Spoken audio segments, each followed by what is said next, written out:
Séverine, on entend parler de la couche cornée, mais qu'est-ce que c'est? On va avoir des cellules qui s'appellent des cornéocytes et qui vont évoluer. En vieillissant, 28 jours, le temps de la régénération cellulaire, on va avoir des cellules mortes qui vont rester sur la surface de notre peau.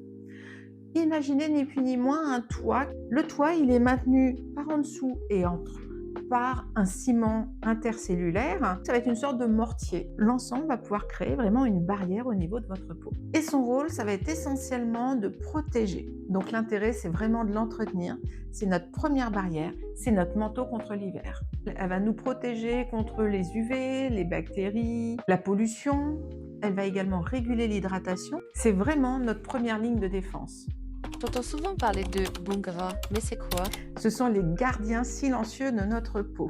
Céramique, cholestérol, acides gras, ils vont former le ciment ainsi que le film hydrolipidique que l'on va avoir sur notre peau.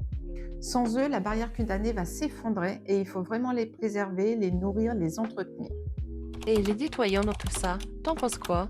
Les nettoyants trop moussants, trop alcalins, trop parfumés, ils vont déséquilibrer le pH et fragiliser la peau. Une déshydratation, un inconfort, des rougeurs, des réactions. Ce n'est pas du tout normal si la peau tiraille, même si on n'a pas encore mis la crème du matin. Mais du coup, explique-nous, comment on nettoie bien notre peau?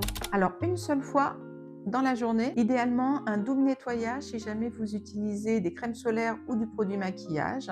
En tout cas, ce qui est sûr, c'est que vous bannissez les lingettes, les eaux micellaires et les gommages décapants à grains.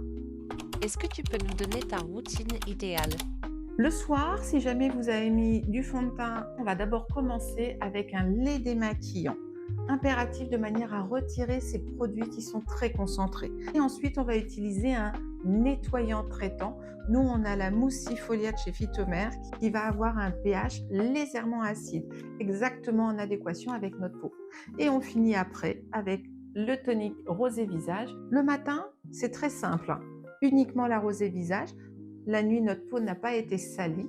Ensuite, vous continuez avec les crèmes et les soins qui sont adaptés à vos besoins. Un dernier mot, Séverine, pour celles qui veulent prendre soin de leur peau? Prenez soin de votre toit. Il vous protège tous les jours en silence.